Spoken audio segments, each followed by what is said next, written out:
lebih mudah diamati, lebih mudah juga untuk diukur melalui kegiatan penilaian. Nah, oleh karena itu, Bapak dan Ibu, topik hari ini tidak bisa lepas dari perancangan pembelajaran. Karena penilaian itu adalah bagian akhir, di mana nanti salah satu fungsi dari penilaian atau kegiatan evaluasi ini untuk melihat ketercapaian CPL melalui sub CPMK atau melalui CPMK-nya. Nah, tentu saja hal-hal yang lainnya dalam perancangan tadi juga oleh Pak Sarif, juga oleh sudah dijelaskan, ada analisa terkait pembelajarannya. Analisanya tadi misalkan dicontohkan bahwa semester yang lalu evaluasinya seperti apa, sehingga Bapak dan Ibu melihat kelemahan, kelebihan, apa yang sudah dilalui di semester-semester sebelumnya itu. Pak Badar tadi sudah menceritakan kemungkinan RPS itu akan kita revisi di semester-semester selanjutnya berdasarkan analisa pembelajaran untuk memberikan satu perbaikan terhadap apa yang sudah kita lalui, sehingga bisa saja mungkin strateginya diubah gitu ya, atau pemilihan modelnya direvisi dan yang lain-lainnya. Juga kita akan melihat Bapak dan Ibu analisis kebutuhan belajar berkaitan dengan keluasan dan kedalaman. Misalkan ya Bapak dan Ibu, saya mengajar mata kuliah ICT. Nah, di mata kuliah ICT dulu awal-awal pandemi ada mata kuliah ICT ini saya mengajarkan bagaimana membuka Zoom, bagaimana membuka Google Meet, bagaimana membuka kelas di LMS gitu ya. Itu di awal-awal pandemi. Namun ketika 2 tahun berjalan, saya masih mengajar mata kuliah yang lain. Saya melihat bahwa hal yang diajarkan 2 tahun yang lalu itu saat ini sudah tidak perlu lagi diajarkan ke anak-anak, karena mereka sudah memiliki kemampuan dalam membuka Zoom, menggunakan Google Meet, atau menggunakan LMS yang lainnya. Sehingga memang di situ bukan hanya analisis terkait dengan strategi dan model, tetapi juga analisis kebutuhannya. Jadi 2 tahun kemudian anak-anak kami sudah tidak butuh lagi teori-teori tentang bagaimana praktek-praktek tentang menggunakan Zoom dan seterusnya. Nah, itulah yang disebut dengan yang melakukan analisis kebutuhan ya Bapak dan Ibu. Nah, Bapak dan Ibu, kalau sub CPMK-nya sudah ada, nah ini Bapak dan Ibu harus merancang tentang indikatornya. Nah, indikator inilah yang Bapak dan Ibu nanti berkaitan dengan ini. Posisi kita ada di G ya Bapak dan Ibu. Posisi kita di perencanaan pembelajaran ini adalah ada di bagian G, yaitu menetapkan kriteria penilaian dan mengembangkan instrumen penilaian berdasarkan indikator pencapaian sub CPMK ya. Jadi posisi kita, saya melihat di jadwal yang saya terima dari materi-materi yang sudah Bapak Ibu lakukan sebelumnya dengan narasumber yang berbeda, saya melihat tahapan A sampai F sudah dilalui oleh Bapak dan Ibu, dan hari ini Bapak dan Ibu akan sampai di tahapan G ya. Nah, jadi Bapak dan Ibu itu barangkali persepsinya untuk kita mengaitkan materi penilaian pada hari ini akan berkait dengan produk dan materi yang pernah dipelajari dan dikerjakan oleh Bapak dan Ibu di pertemuan selanjutnya, di pertemuan sebelumnya ya. Bapak dan Ibu sampai sini ada yang mau menambahkan? Jadi saya ingin mempertegas Bapak dan Ibu ya, di tahapan perancangan pembelajaran ini kita kurang lebih ada di tahapan G yang ini ya. Ini tahapan-tahapan perancangan pembelajaran ini Bapak Ibu bisa lihat buku sumbernya di Pedoman Penyusunan Kurikulum MBKM yang dikeluarkan oleh Ristek Dikti ya. Jadi ini sumber dari yang dikeluarkan oleh Ristek Dikti terkait bagaimana seorang dosen atau prodi merancang kurikulum dan merancang tahapan-tahapan pembelajarannya ya.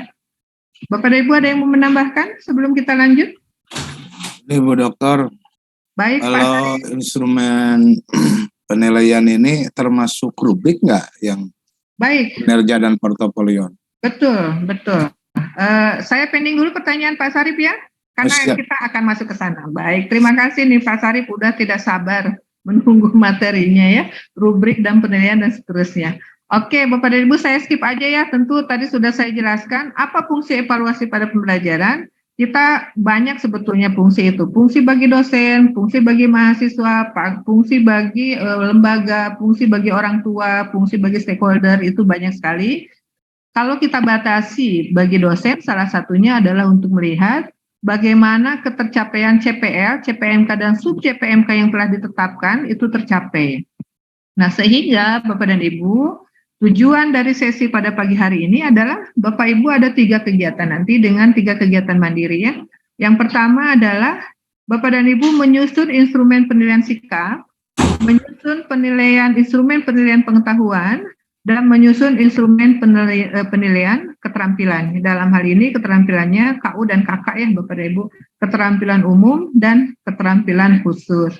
Nanti tentu ada produk ya Bapak Ibu, produknya ada 3. Instrumen penilaian sikap dan rubriknya, nah ini tadi menjawab pertanyaan Pak Sarif. Yang kedua, instrumen penilaian pengetahuan dan rubriknya. Yang ketiga, instrumen penilaian keterampilan dan rubriknya. Ini kita akan pecah menjadi 3 hari kegiatan mandiri. Nanti tugasnya akan lebih detail saya jelaskan lagi ya. Saya lanjutkan dulu. Nah, ini Bapak dan Ibu alur dari tadi ya yang saya jelaskan. Ini alurnya, posisi kita ini ada yang di bagian dibulatkan warna merah. Nah, Bapak dan Ibu tadi sudah dijelaskan oleh Pak Sarif, oleh Pak Badu juga tentu Bapak dan Ibu yang sudah produk ini sudah punya ya Bapak dan Ibu RPS? Ya. Oke, RPS sudah punya, saya lewat. Nah, tadi Bapak dan Ibu kita konfirmasi kembali, di RPS itu ada CPMK, ada penilaian, di dalamnya ada indikator, ada kriteria dan teknik, ada bentuk pembelajaran, di dalamnya ada model, ada penugasan, estimasi waktu, kemudian ada materi pembelajaran dan juga ada bobot ya Bapak Ibu ya. Kurang lebih komponen ini ada Bapak Ibu di RPS Bapak Ibu? Ada ya? Lah, Bu Dokter, udah ada semuanya. Siap. Nah, lanjut sekarang. Kalau RPS-nya sudah ada, tentu Bapak dan Ibu juga punya RAE, rencana asesmen dan evaluasi. Ini sebetulnya menurunkan saja Bapak dan Ibu, tapi ini fokus ke evaluasi. Jadi kan di apa namanya? Di RPS itu kan ada penilaian. Penilaian ini kemudian dikelompokkan dalam bentuk tabel RAE, rencana asesmen dan evaluasi. Saya yakin Pak Dr. Eri di sesi sebelumnya sudah menyampaikan ini. Kelas ini nggak tahu siapa. Sudah Bapak dan Ibu punya rencana asesmennya? Dr. Eri itu yang rubrik itu, rancangan penugasan. Oke, rancangan penugasan. Baik. Ini juga rancangan penugasan sebentar. Baik, kalau rancangan penugasan berarti yang ini ya Pak ya? Ya. Rancangan tugas dan rubrik penilaian. Iya, betul. Oke, kalau ini sudah ada berarti gampang Bapak dan Ibu. Kalau Bapak dan Ibu sudah merancang tugas, rancangan tugas ini kalau di sekolah itu lebih dikenal dengan kata kisi-kisi ya Bapak Ibu ya. Lebih dikenal dengan kisi-kisi. Nah, dari kisi-kisi ini, dari rancangan tugas dan rubrik penilaian ini, Bapak dan Ibu sekarang tinggal menurunkan secara operasional menjadi instrumen. Instrumennya tentu harus sesuai dengan rancangan tugas dan rubrik penilaian. Ada berapa tugas yang akan diberikan kepada mahasiswanya? Ada jenis penilaian apa saja yang akan digunakan oleh Bapak dan Ibu? Nah, mungkin saya tunjukkan lebih mudahnya, coba di ini ya, rencana tugas dan rubrik penilaian. Bentar, saya bukakan contohnya ya, mungkin juga sama dengan yang Bapak dan Ibu.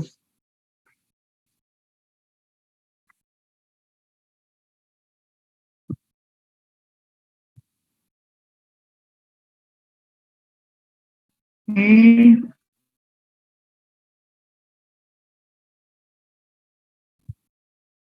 Ini hanya contoh saja ya, tapi nanti tentu patokannya punya Bapak dan Ibu ya. Nah, ini contoh rencana tugas dan rubrik penilaian. Ada mata kuliahnya, ada kode mata kuliah, ada rumpun mata kuliah, ada bobot, kemudian juga ada semester dan tanggal penyusunan. Di sini ada deskripsi tugasnya, Bapak dan Ibu secara umum tugasnya itu deskripsinya seperti apa. Nah, misalkan ini untuk mata kuliah evaluasi metodologi, ini seperti ini. bobot penilaiannya seperti apa, tugas kelompok, tugas mandiri, UTS, kemudian penyusunan proposal, penilaian sikap, metode pengerjaan tugasnya seperti apa, kemudian Bapak dan Ibu punya ini ya, materi pokoknya apa, CPMK-nya apa, bentuk tugasnya apa, judul tugasnya apa, bentuk dan format luarannya seperti apa, indikatornya apa. Nah, kalau Bapak dan Ibu sudah memiliki ini, beserta bobotnya, sehingga berarti Bapak dan Ibu sekarang mengerjakan instruksi yang akan saya sampaikan terkait dengan, nah ini tugasnya. Saya bolak-balik PowerPoint-nya sebentar.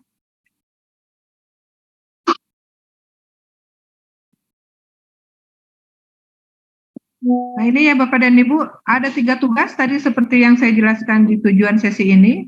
Tugas yang pertama adalah menyusun penilaian sikap, pengetahuan KU dan KK, nanti produknya ada 3. Nah ini instruksinya Bapak dan Ibu, nah, kita tinggal diskusi aja mengenai instruksinya ya. Yang pertama untuk hari besok, deskripsi tugas mandirinya, perintahnya adalah ini. Buatlah instrumen penilaian sikap yang mengukur CPMK atau sub CPMK sikap yang Bapak Ibu pilih. Nah tentu di kurikulum yang disediakan prodi masing-masing, biasanya sikapnya banyak ya Bapak dan Ibu, mengambil dari SNPT atau mengambil dari SKKNI. Bisa jadi hanya 1 atau 2 saja yang dipilih oleh Bapak dan Ibu, dan itu harus terukur ketercapaiannya. Instrumen penilaian sikap ini kalau Bapak dan Ibu memiliki template di universitas atau di sekolah tingginya masing-masing, boleh menggunakan template dengan identitas seperti ada jurusannya apa, prodinya apa, nama mata kuliah, bobot SKS, dan seterusnya. Kemudian lengkapi dengan kisi-kisi dan rubrik penilaian sikapnya. Nah tentu kalau dari kisi-kisi itu nanti Bapak dan Ibu akan dilengkapi juga dengan instrumennya ya Bapak Ibu, instrumen pengukuran sikap. Pengukuran sikap. Jadi produknya ada 3 Bapak dan Ibu kalau di breakdown. Instrumen penilaian sikap ini di dalamnya ada identitas, ada kisi-kisi, ada instrumennya, kemudian ada rubrik penilaian sikapnya. Nah ini saya sedikit mengingatkan teorinya. Bapak dan Ibu, sikap ini berkaitan dengan domainnya apeksi yang disampaikan oleh Bloom, di mana domain apeksi ini bisa jadi berkaitan dengan sikap, minat, konsep diri, nilai, dan moral. Mungkin Bapak dan Ibu menggunakan kode ya, kalau di kognitif itu kan C1, C2, C3, kalau di apeksi A1 sampai A5, A1 terkait dengan receiving atau menerima, A2 menanggapi, A3 menilai, dan seterusnya ya. Boleh Bapak dan Ibu menggunakan kode itu. Kemudian apa saja jenis instrumennya? Ini saya hanya mengingatkan kembali saja. Penilaian untuk kompetensi sikap, instrumennya boleh lembar observasi ya Bapak dan Ibu. Boleh penilaian diri, boleh penilaian antar kawan, atau menggunakan jurnal. Nah ini ada kurang lebih 4 jenis instrumen yang boleh Bapak Ibu pilih sebagai bentuk instrumen. Contohnya apa? Ini contohnya Bapak Ibu. Ini kisi-kisinya Bapak Ibu, ini contohnya. Kisi-kisi ini tentu diturunkan dari CPMK-nya. Kenapa di sini rubrik penilaian sikapnya adalah tanggung jawab dan kerjasama? Karena memang di CPMK-nya ini Bapak Ibu, menunjukkan sikap bertanggung jawab atas pekerjaan di bidang keahliannya secara mandiri. Nah ini CPMK-nya. Di kisi-kisinya, Bapak dan Ibu harus menurunkan indikator dari kata-kata kunci yang ada di CPMK. Ini adalah sebagai contoh saja Bapak dan Ibu. Contoh kisi-kisi instrumen penilaian sikap. Ini adalah butir nilai sikap yang akan dinilai oleh Bapak dan Ibu. Ini adalah indikatornya, ini adalah skornya. Ini adalah kisi-kisi. Nah, kalau kisi-kisinya sudah dibuat, Bapak dan Ibu boleh menurunkannya dalam bentuk lembar observasi. Nah, ini adalah lembar identitas yang paling atas. Kemudian di sini ada judul penilaian sikap, dituliskan CPMK-nya, kemudian dilengkapi dengan rubrik ya, Bapak Ibu. Di sini aspek yang dinilai, kemudian ini adalah rubriknya. Misalkan aspek yang dinilai adalah tanggung jawab. Nilai 4 jika, di sini ada rubriknya, bertanggung jawab terhadap tugas pribadi dan tugas kelompok dan seterusnya, tentu ada gradasinya sampai ke nilai 1 yang kurang. Kemudian aspek yang lainnya silakan nanti Bapak dan Ibu tuangkan dalam bentuk rubriknya. Ini sebetulnya kalau sudah ada rencana dan rubriknya tinggal dilengkapi, di breakdown, dibuat matriknya, kemudian diturunkan jadi instrumennya ya Bapak dan Ibu. Ini kalau lembar observasi. Kalau bentuknya penilaian diri, maka ini dalam bentuk angket. Nah, tentu pernyataan Bapak dan Ibu harus membuat pernyataan terkait dengan penilaian nilai diri ini yang berkaitan dengan aspek-aspek yang dinilai. Misalkan tadi ada tanggung jawab, kemandirian, di breakdown menjadi beberapa pernyataan. Misalkan, saya selalu mengerjakan tugas sendiri tanpa bantuan orang lain. Ini adalah pernyataan yang menggambarkan kemandirian mahasiswa. Saya tidak pernah menunda-nunda pekerjaan yang diberikan oleh dosen. Ini adalah pernyataan yang menggambarkan sikap tanggung jawab dari mahasiswa. Nah, ini contoh angket penilaian diri. Kemudian ini penilaian antar kawan atau peer assessment ya Bapak dan Ibu. Bisa jadi peer assessment itu pernyataannya sama dengan